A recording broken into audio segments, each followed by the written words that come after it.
नमस्कार दोस्तों, बहुत स्वागत आप सभी का। मैं हूं सुशांत सिन्हा। अरविंद केजरीवाल की पार्टी के लिए एक नई समस्या खड़ी हो गई और वो समस्या खड़ी हुई है राघव चड्ढा के ऊपर जो एक्शन हुआ उसको लेकर, क्योंकि उसकी चर्चा हर तरफ। क्या अरविंद केजरीवाल और राघव चड्ढा के बीच कुछ अंदरूनी लड़ाई चल रही है? राघव चड्ढा पर आम आदमी पार्टी का एक्शन क्यों हुआ?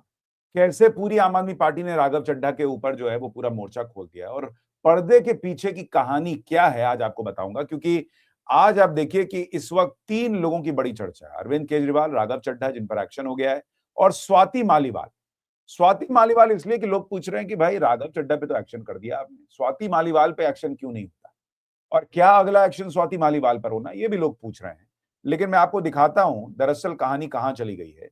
राघव चड्ढा ने अब खुले तौर पर जंग का ऐलान कर दिया। उन्होंने ट्विटर पर लिख दिया कि मेरी खामोशी को हार मत समझ लेना, और उन्होंने जो उन पर एक्शन हुआ, आम आदमी पार्टी ने जो एक्शन लिया, उसका जवाब सोशल मीडिया पर दिया है। यानी कोई अंदर की बात नहीं चल रही। उन्होंने बाकायदा ट्वीट किया, आप देखिए उनका ट्वीट पढ़िए। उन्होंने लिखा कि साइलेंस्ड नॉट डिफीटेड, यानी मुझे खामोश किया गया है लेकिन मैं हारा नहीं हूं। खामोश करवाया गया हूं, ये भी नहीं कि किया गया हूं, खामोश करवाया गया हूं, हारा नहीं हूं। आम आदमी को मेरा संदेश। और उन्होंने इस संदेश में क्या कहा है वो आपको बताऊं, उससे पहले आपको बता देता हूं कि पूरी कहानी क्या है। दरअसल ये जो राघव चड्ढा है, ये पंजाब से आम आदमी पार्टी के राज्यसभा सांसद हैं और वहां पर उपनेता भी थे राज्यसभा में। अब आम आदमी पार्टी ने अचानक से कहा कि भाई राघव चड्ढा जो है उनको उपनेता के पद से हटा रहे हैं हम, और अशोक मित्तल जो कि लवली प्रोफेशनल यूनिवर्सिटी के वाइस चांसलर हैं, उनको जो है उस पद पर बैठा दिया गया। इतना ही नहीं, ये भी कह दिया गया कि राघव चड्ढा जो है वो सवाल वाल ना पूछें, उनको उसकी परमिशन मत दीजिए। आम आदमी पार्टी ने मना कर दिया। तो इससे राघव चड्ढा को लेकर जो लड़ाई थी वो सामने आ गई कि भाई ये तो राघव चड्ढा को सीधे सीधे किसी तरीके से सिर्फ डिमोट नहीं किया गया है, बल्कि उन पर एक्शन भी हुआ है। फिर लोगों ने सवाल पूछा कि भाई एक्शन हुआ क्यों, उस पर आऊंगा। पहले सुनिए कि राघव चड्ढा ने आज इस पर क्या कहा है, और सीधे सीधे खुली जंग का ऐलान किया है। फिर पर्दे के पीछे की कहानी आपको बताऊंगा, और आप भी कमेंट करके बताइए आपको क्या लगता है क्यों हुआ ये एक्शन। बोलने का मौका मिलता है, मैं जनता के मुद्दे उठाता हूं, और शायद ऐसे टॉपिक्स उठाता हूं जिसे आमतौर पर संसद में नहीं उठाया जाता है। लेकिन क्या जनता के मुद्दे उठाना, पब्लिक इश्यूज पे बात करना कोई अपराध है? क्या मैंने कोई गुनाह कर दिया, कोई गलती कर दी? Have I done something wrong? ये सवाल आज मैं इसलिए पूछ रहा हूं क्योंकि आम आदमी पार्टी ने राज्यसभा सेक्रेटेरिएट को ये कहा है कि राघव चड्ढा के पार्लियामेंट में बोलने पर रोक लगा दी जाए। जी हां, आम आदमी पार्टी ने पार्लियामेंट को यह सूचित किया है कि राघव चड्ढा को पार्लियामेंट में बोलने का मौका ना दिया जाए। अब भला कोई मेरे बोलने पर रोक क्यों लगाना चाहेगा? मैं तो जब बात करता हूं देश के आम आदमी की बात करता हूं। एयरपोर्ट पर मिल रहे महंगे खाने की बात रखी, जोमैटो ब्लिंकिट के डिलीवरी राइडर्स की प्रॉब्लम रखी, खाने में मिलावट का मुद्दा उठाया, टोल प्लाजा लूट से लेकर बैंक चार्जेस लूट की बात करी, यहां तक कि मिडिल क्लास पे टैक्स के बोझ से लेकर कंटेंट क्रिएटर्स पर स्ट्राइक क्यों करी जाती है, टेलीकॉम कंपनियां कैसे 12 महीने में 13 बार हमसे रिचार्ज कराती हैं, डेटा रोल ओवर नहीं देती हैं, रिचार्ज खत्म होने के बाद इनकमिंग रोक देती है, तमाम इश्यूज मैंने सदन में उठाए। और ये मुद्दे उठाने के बाद देश के आम आदमी का तो फायदा हुआ, लेकिन इससे आम आदमी पार्टी का क्या नुकसान हुआ? भला कोई मुझे बोलने से क्यों रोकना चाहेगा? कोई मेरी आवाज को क्यों बंद करना चाहेगा? खैर, आप लोग मुझे अनलिमिटेड प्यार देते हैं। मैं जब जब आपके मुद्दे उठाता हूं, आप मुझे सपोर्ट करते हैं, मुझे शाबाशी देते हैं, मेरा हौसला बढ़ाते हैं। मैं आपको कहना चाहता हूं थैंक यू। ऐसे ही मेरा हाथ और मेरा साथ थामे रखिएगा, छोड़िएगा मत। मैं आपसे हूं और मैं आपके लिए हूं। और जिन लोगों ने आज पार्लियामेंट में मेरे बोलने का अधिकार मुझसे छीन लिया, मुझे खामोश कर दिया, मैं उन्हें भी कुछ कहना चाहता हूं। मेरी खामोशी को मेरी हार मत समझ लेना। मेरी खामोशी को मेरी हार मत समझ लेना। मैं वो दरिया हूं जो वक्त आने पर सैलाब बनता है। जय हिंद। अब सवाल यह है कि राघव चड्ढा कह रहे हैं कि वो दरिया हैं जो वक्त आने पर सैलाब बनेंगे। अब वो वक्त कब आएगा? क्या वो बीजेपी में जाएंगे? क्या वो अरविंद केजरीवाल को लेकर कुछ खुलासे कर देंगे? क्या वो कुछ ऐसा कर सकते हैं जिससे केजरीवाल का संकट बढ़ जाए? वो क्या मैसेज देना चाह रहे हैं? क्या वो धमकी दे रहे हैं कि भाई अभी तो तुमने किया, अब मेरी बारी आएगी? बहुत सारे प्रश्न लोगों के मन में। लेकिन अंदर की कहानी क्या है वो बताऊं उससे पहले सबसे बड़ा सवाल लोग पूछ रहे हैं कि भाई अगर मुद्दा ये है कि भाई राघव चड्ढा जो है वो पार्टी का की बात जो है वहां नहीं रख रहे थे, समोसा और टेलीफोन के बिल और रिचार्ज की बातें कर रहे थे, तो लोग पूछ रहे हैं कि भाई ये स्वाति मालीवाल वहां क्या कर रही हैं? इनको आप क्यों नहीं वहां पर से हटाते हो, राज्यसभा की सदस्यता इनकी क्यों नहीं लेते हो? ये तो वहां संसद में खड़े होकर केजरीवाल पर जो है वो कई बार प्रश्न उठा चुकी है।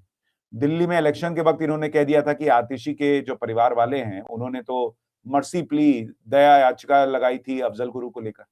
तो इन पर एक्शन क्यों नहीं होता, राघव चड्ढा पे क्यों हो रहा है, लोग पूछ रहे हैं।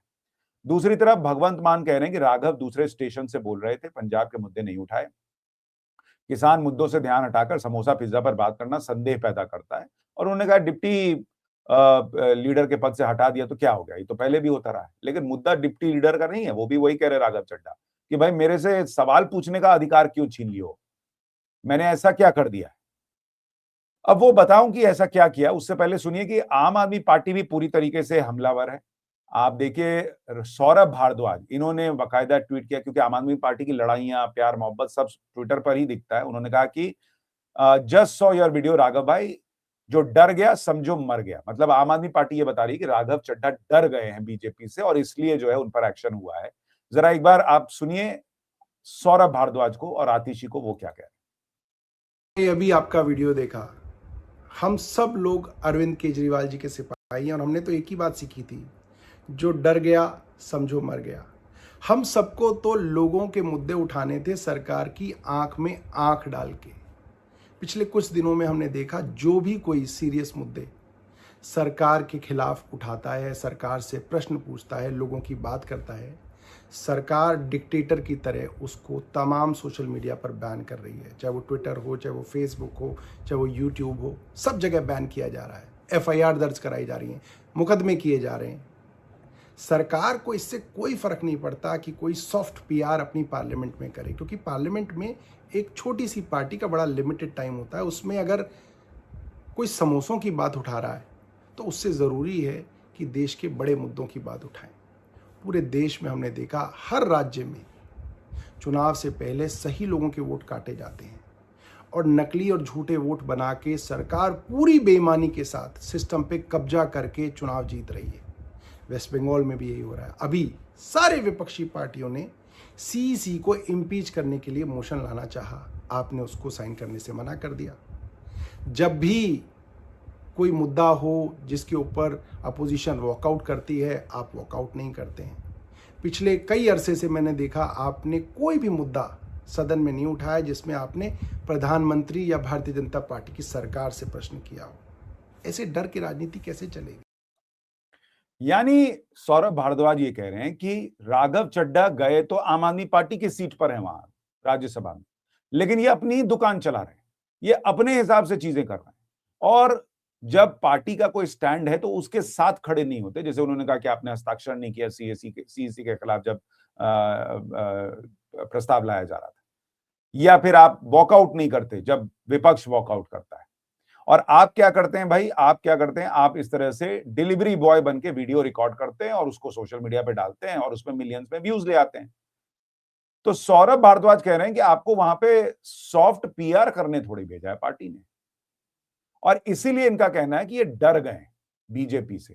देखिए इसकी कहानी क्या है, कई बार जो चर्चाएं चलती हैं, पत्रकारों से बातें इधर उधर आप करें तो कुछ चीजें आती हैं। वो देखिए स्वाति मालीवाल और राघव चड्ढा दोनों अरविंद केजरीवाल के बहुत खास थे। स्वाति मालीवाल का कांड तो सबको पता है, और चूंकि आम आदमी पार्टी को पता है कि भाई उनको अगर थोड़ा भी कुछ हटाया, नुकसान हुआ तो कहीं ज्यादा नुकसान ना हो जाए, क्योंकि वो मुखर होकर बोलती हैं, शुरू से पार्टी से जुड़ी रही हैं, बहुत सारी बातें जानती होंगी, समझती होंगी, तो इसलिए उनको तो कोई कुछ नहीं बोलता। लेकिन राघव चड्ढा, जिन्हें ब्लू आइड बॉय कहा जाता था अरविंद केजरीवाल का, वो धीरे धीरे जब से वो शराब घोटाले के आरोप लगे अरविंद केजरीवाल से दूर हो गए। जो पत्रकारों के बीच चर्चा होती है कि उस वक्त कहा गया कि भाई जब इस तरह की चीजें होने लगी तो राघव चड्ढा घबरा गए कि क्या होगा पता नहीं, इसमें मैं जो है इन चीजों में पचड़े में नहीं फंसना चाहता, और फिर वो लंदन चले गए और वहां पर फिर जो है वो अलग अलग कार्यक्रम में जाते रहे। यहाँ केजरीवाल गिरफ्तार हो गए, वो आए नहीं, कोई उस तरह का बयान नहीं दिया, वहां कहे मैं आंख का इलाज कराने गया हुआ हूँ। और उसके बाद जब वापस भी आए तो उन्होंने अरविंद केजरीवाल के लिए, पार्टी के लिए उस तरह से स्टैंड नहीं लिए। जैसे अभी आप देखिए कि अरविंद केजरीवाल और उनके नेता लोअर कोर्ट से शराब घोटाले के आरोपों में बरी हो गए। अब हाईकोर्ट में फैसला पलटे, सुप्रीम कोर्ट में पलटे या सेम रह जाए वो अलग बात है, लेकिन लोअर कोर्ट में उनकी जीत हो गई। तो ऐसे में सारे आम आदमी पार्टी के नेता ये कह रहे थे कि भाई हमको जीत मिल गई, हम कट्टर ईमानदार साबित हो गए। राघव चड्ढा ने उसमें भी उस तरह से बढ़ चढ़कर कुछ नहीं कहा। तो पार्टी को ये दिख रहा है कि वो पार्टी की सीट पर राज्यसभा में बैठकर अपना पीआर कर रहे हैं, अपना प्रचार कर रहे हैं और उसके अलावा कुछ नहीं कर रहे हैं। तो इसलिए शायद कहा गया कि भाई इनको फिर बोलने ही मत दो। अगर आपको सिर्फ वहां बोलकर अपना प्रचार प्रसार करना है कि मैं आम लोगों के लिए कितना बड़ा नेता हूं, तो फिर तो आप अरविंद केजरीवाल की छवि जो है उसमें आना चाह रहे हैं और आप असली आम आदमी पार्टी के बड़े नेता दिखना चाह रहे हैं। सुनिए आतिशी इस पर क्या कह रही है, फिर आगे की बात बताता हूं। अपनी पार्टी ने पंजाब में, दिल्ली विधानसभा में सिलेंडर का सवाल उठाया। जब आम आदमी पार्टी के सांसदों ने एलपीजी सिलेंडर का मुद्दा उठाया और आपको जब एलपीजी के मुद्दे पर बोलने के लिए कहा गया तो आप चुप रह गए। आप मोदी जी से डर गए क्या? आज इस देश में हर इंसान को यह तय करना होगा कि क्या वो मोदी जी के साथ है या वो संविधान के साथ है, लोकतंत्र के साथ। मुझे याद आ रहा है जब अरविंद केजरीवाल जी गिरफ्तार हुए थे, हम सब सड़कों पे खड़े होकर लड़ रहे थे। पुलिस हम पे लाठियां चढ़ा रही थी, हमें घसीट घसीट कर पकड़ कर लेके जा रही। दिल्ली के अलग अलग थानों में, कहीं नरेला में, कहीं बवाना में हम डिटेन हुए। हम रोज सड़कों पे लड़ रहे थे। आप तब लंदन में, आपने हमें बताया कि मेरी आंख का ऑपरेशन हो रहा है इसलिए मैं लंदन में। हमसे मीडिया ने बहुत सवाल पूछे। बार बार हमने मीडिया को कहा कि नहीं नहीं, राघव चड्ढा जी डरे नहीं हैं, उनकी आंख में प्रॉब्लम है, तो अपना ऑपरेशन करवाने हैं। लेकिन आज राघव जी, मेरे मन में भी ये सवाल आ रहा है कि जब अरविंद केजरीवाल जी गिरफ्तार हुए तब भी आप बीजेपी से डर गए, तब भी आप मोदी जी से डर गए, क्या आप डर के लंदन भाग गए? देखिए, हो सकता है कि आप मोदी जी से डरते, हो सकता है आप जेल जाने से डरते, लेकिन हम अरविंद केजरीवाल के सिपाही हैं। हम ना बीजेपी से डरते हैं, ना मोदी जी से डरते हैं, ना उनकी एजेंसी से डरते हैं, ना जेल जाने से डरते हैं। इसलिए हम इस देश के आम आदमी की आवाज उठाते आए हैं, इस देश के आम आदमी की आवाज उठाते रहेंगे। यानी मोटे तौर पर आम आदमी पार्टी ये बता रही है कि ये राघव चड्ढा डरते हैं और बीजेपी, नरेंद्र मोदी सरकार इनसे कन्फ्रंटेशन नहीं चाहती, अपना समय काट रहे हैं, क्योंकि अब तो वो राज्यसभा से इस्तीफा तो देंगे नहीं, तो वो अपना समय काट रहे हैं और उस समय काटने के बीच अपना पीआर कर रहे हैं। तो इसलिए ये लड़ाई अब खुलकर आ गई है। राघव चड्ढा इसे बना रहे हैं कि भाई वो आम आदमी की बात कर रहे थे तो किसको नाराजगी हो गई, वो तूफान लाने की बातें कर रहे हैं। आम आदमी पार्टी कह रही है डरपोक आदमी, ये कुछ कर ही नहीं सकता, डर गया इसलिए इन पर एक्शन हो रहा है। तो ये अब लड़ाई खुले में आ गई है। और आपको क्या लगता है कमेंट कीजिएगा। लेकिन मुझे ऐसा लगता है कि अब चूंकि ये लड़ाई इतना खुले में आ गई है कि राघव चड्ढा जो है उनके लिए आम आदमी पार्टी में रहना मुश्किल होगा। और क्या वो पंजाब इलेक्शन के पहले कांग्रेस या बीजेपी में जा सकते हैं, इसकी बड़ी संभावना रहेगी। ये सवाल उठने लगा है। देखिए आगे क्या होता है। लेकिन इतना जरूर है कि आम आदमी पार्टी के अंदर स्वाति मालीवाल और राघव चड्ढा दोनों को लेकर एक बहुत असहज भाव है। स्वाति को लेकर ज्यादा है, राघव चड्ढा को लेकर था, लेकिन अभी तक ये था कि वो वापस आ गए, चल रहे चीजें और वगैरह वगैरह वगैरह। लेकिन अब शायद अरविंद केजरीवाल को जब लोअर कोर्ट से एक तरीके का सर्टिफिकेट मिल गया कि भाई वो शराब घोटाले में दोषी नहीं है, तब उन्होंने जो है वो ये महसूस किया कि अब एक्शन लिया जा सकता है और इसलिए अब राघव चड्ढा पर एक्शन हो रहा है। आपकी राय क्या है, कमेंट करके जरूर बताइएगा। नमस्कार।